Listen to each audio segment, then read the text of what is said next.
Two people, same city, same industry, same salary.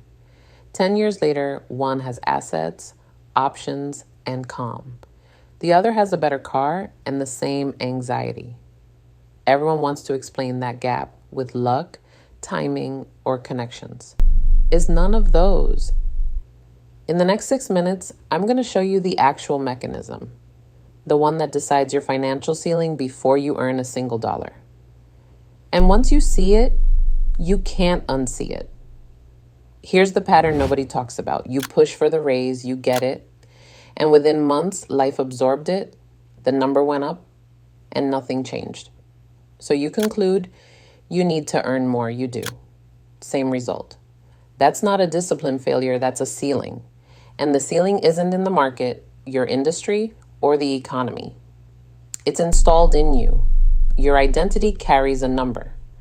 What someone like you earns, deserves, and can hold. You will unconsciously operate at or below that number, no matter how hard you work above it. Watch how it actually plays out.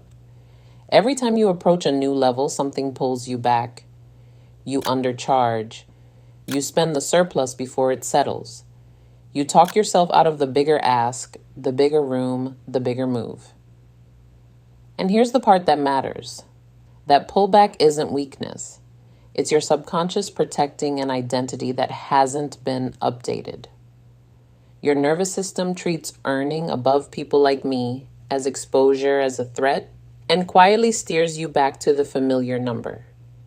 This is why lottery winners go broke and why raises evaporate.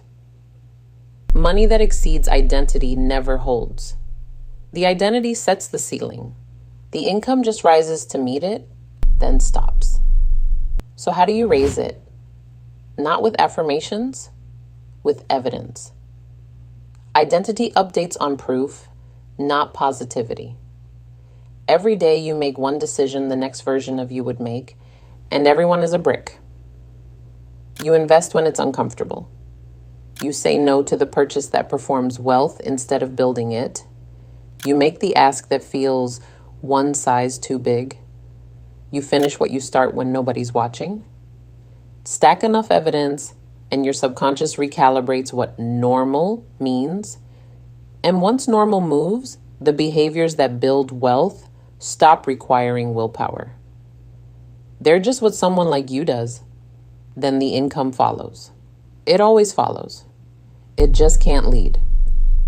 Here's your move this week. Write down the income that feels realistic for you. Then write the one that feels impossible. Your actual target sits between those numbers, closer to the second than the first. The distance between them is the ceiling, and now it has a number on it. If you want the full framework, the mindset gap, the systems, and the moves, the free wealth cheat code is linked below. 20 minutes to read. Took me years to learn. And subscribe. Every week I break down one system like this in full. No hype, just the mechanism.